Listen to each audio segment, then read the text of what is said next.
Hey everyone! Alright, welcome to my YouTube channel, Upcycled Adulting, where I am here to help you grow to accomplish your goals, create healthy habits, and overcome obstacles. Do not forget to subscribe to this channel because I am all about helping you build the life you've been dreaming of. Today we're going to be talking about one of the biggest obstacles to accomplishing goals and how to address it, and that is time.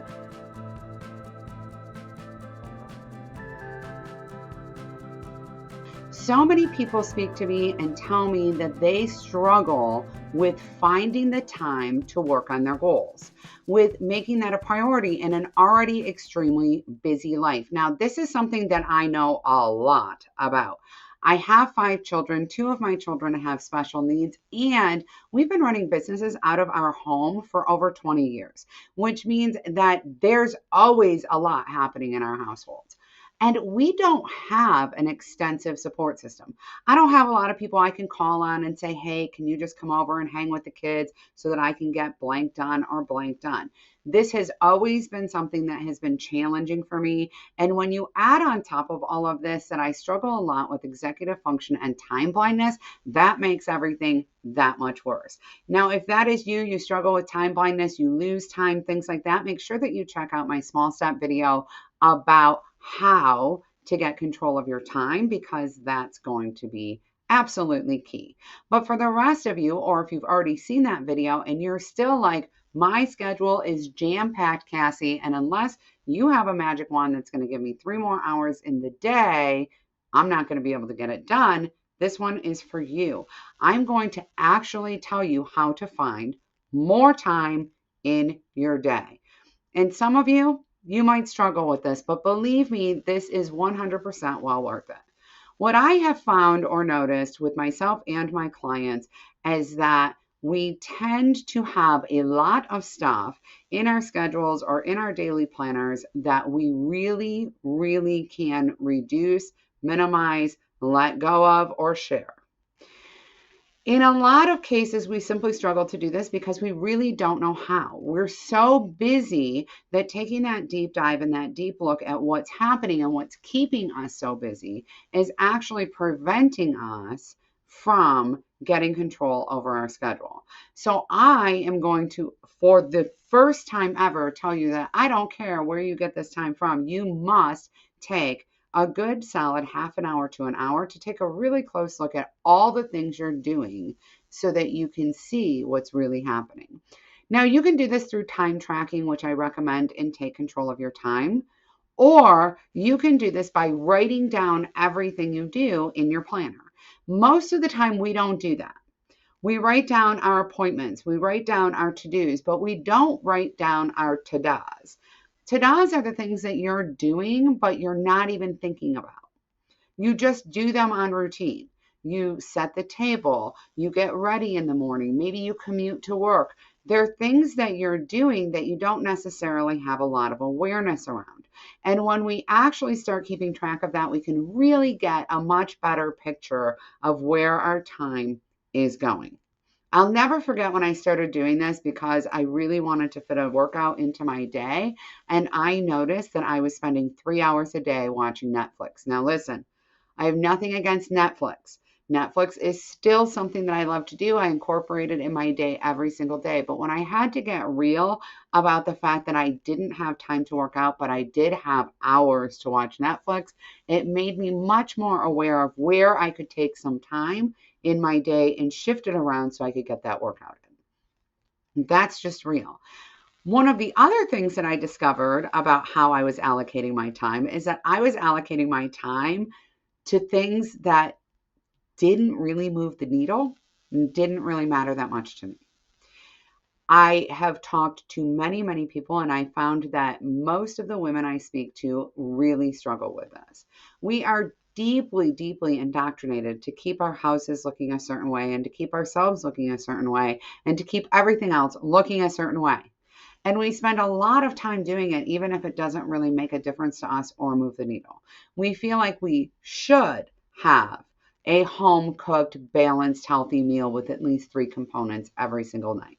We feel like we should have a clean house. We feel like we should have dust-free furniture. We feel like we should have ourselves and our children dressed just right, which requires shopping.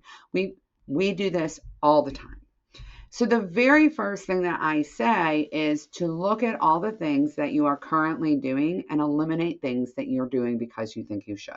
Ask yourself, does this really matter to me?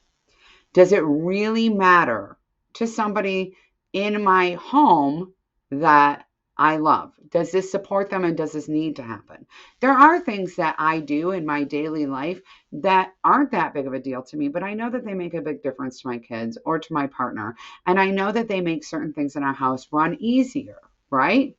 And that's okay. I'm not saying that we decide that we're never doing anything again unless it directly impacts number one. But what I am saying is there's a lot of things that I was doing in my house that I was doing so that I looked good, my kids looked good, or my home looked good to my mother-in-law or my mom, or what I thought my friend would want to see my house look like. That whole idea of I'm so embarrassed for someone else to see my house when really I'm comfortable here, right? I'm comfortable with my home. So getting to this place where we understand that, and perhaps you're not comfortable with your home, and your goal is actually to address that, to declutter your home or to deep clean your home, and that's okay. But we have to remove some of the extraneous things, like I keep buying stuff because I'm trying to look good publicly. We need to get really clear about the things that we've been indoctrinated as shoulds, but that don't really matter to us. If you look at my other social media content, you'll notice that most of the time I don't look like this. It doesn't matter that much to me to be made up. I'm not made up every single day. I work from home. Sometimes I work in my pajamas. Sometimes I work with my hair in a bun, right? What matters more to me is that I get that time in at work. And so when we're looking at that list, really thinking about, does this matter more to me than accomplishing my goal?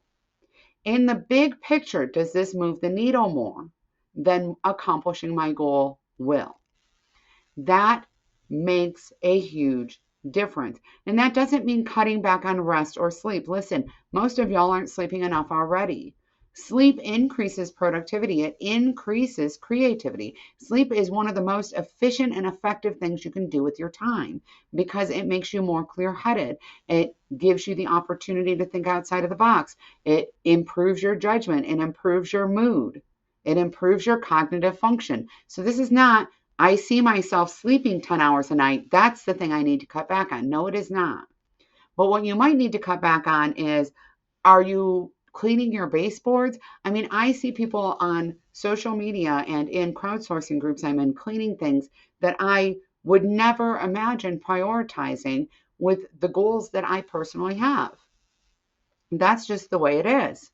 Okay. If I see some dust on a baseboard and it annoys me, I kick off my slipper and I rub my sock foot over it. I do not dedicate an hour or two to cleaning those baseboards. It's just not that big of a deal, right? That dust is not a problem for anybody in my home. No one has allergies. It's fine. So eliminate the things that you're doing because you believe you should. The next thing that is so important is to identify what is essential. Now, I define essential in this way, and I challenge you to do the same. Essential to me means required by law for safety or for survival. Okay? For example, I must eat. Does not mean that I have to eat a big crazy meal, but I do have to eat something. All right. Because of my autoimmune condition, I'm pretty restricted about what I have to eat. It does need to be healthy. It is probably not going to be processed. I know that I need to make time for that in my day. Right? You want the germier parts of your house to be clean enough that no one's going to get sick from them. What does that mean? Kitchen and bathroom. If your house doesn't get vacuumed, it's going to be okay. Currently, my house is filled with glitter, sprinkles, and all kinds of fuzzies. And I also have some wrapping paper taped on my floors all over the place because, Christmas happened. That's okay. That's okay. It's not essential for me to clean that up right away. It's going to be fine. Maybe it's essential to clean up the Legos. Those things hurt when you step on them. They really hurt. It's essential to keep pathways clear so that if anything happened, you can get out of your house in a hurry, right? God forbid. My sister had a house fire. Having the path to the doorway clear is life-saving. So, things of that nature. But we don't actually need to do a lot of the things we think we need to do. And when we create clarity and we actually start to look at the list of things we're doing and say, that is a bigger priority than my goal, then we get really clear about how to make time for that goal.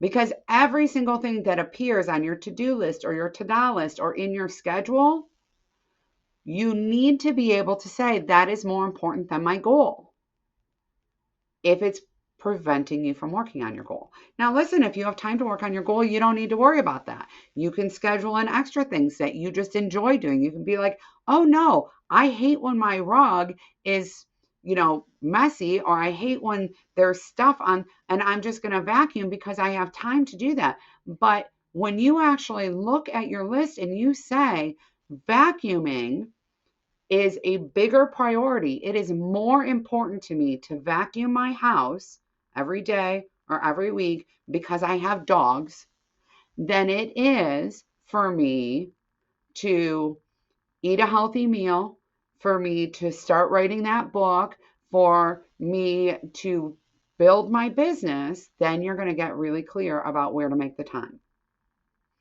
Or you'll get really clear about things like, I really need to save some money to buy a robot vacuum because I cannot take it. All right. I answer questions all the time about dog hair and kids because people are so freaked out about dog hair and kids. So little side note here, if you have young children and you have pets in your house and that's why you think you need to vacuum because you think that this is a safety issue, it is not. Studies have shown that children raised with animals and with animal fur and animal dander are less likely to have allergies or asthma. It's really good for their immune systems. You are not vacuuming because you want to keep your kids safe, okay? And that's okay.